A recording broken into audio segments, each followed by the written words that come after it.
آخر میں مجھے خوشی کی تلاش پر لکھی ہوئی اپنی ہی ایک کہانی یاد آتی ہے، جس میں ایک ملک کا بادشاہ بیٹھے بیٹھے ایک دم اداس ہو گیا۔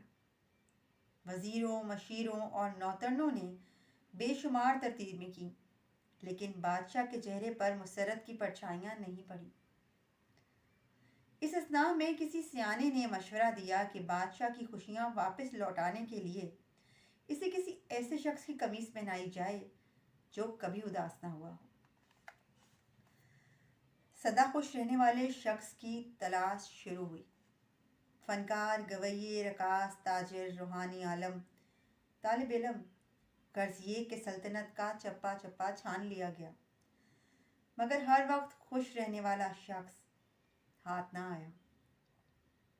تلاش جاری رہی، مگر گوہر مقصود ہاتھ نہ آیا تو بادشاہ اور مایوس اور نامراد ہو گیا۔ ایک دن خوشی کی تلاش سے تھکا ماندہ بادشاہ بھیس بدل کر ایک دور دراز گاؤں میں پہنچا، اور صبح سے شام کرنے کے بعد ایک تاریک جنگل میں اس کا سفر ختم ہوا تو وہ خود کلامی کے انداز میں چیخا، زندگی بس نا امیدی ہے، دکھ ہے اور بس نہیں میرے دوست، زندگی تو رقص ہے، لے ہے اور گیت ہے اور بس۔ اس کے قریب سے آواز آئی، لگتا تھا وہاں کوئی اور بھی موجود ہے۔ بادشاہ کی آنکھیں چمک اٹھیں اور اس نے اندھیرے میں موجود ساتھی سے سوال جواب شروع کر دیا۔ یوں لگتا تھا کہ گوہر مقصود ہاتھ میں آنے کو ہے۔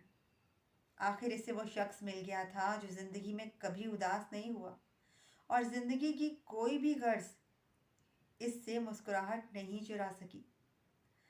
بس صبح ہونی تھی اور اس شخص کی قمیص پہن کر بادشاہ کو اپنی خوشیاں واپس مل جانی تھی۔ بادشاہ نے وہ رات کانٹوں پر کاٹی، تاہم جب وہ پھوٹی اور صبح کی روشنی نمودار ہوئی تو ایک اور صدمہ اس کا منتظر تھا۔ دنیا کے سب سے خوش رہنے والے شخص کے جسم پر قمیض ہی نہیں تھی۔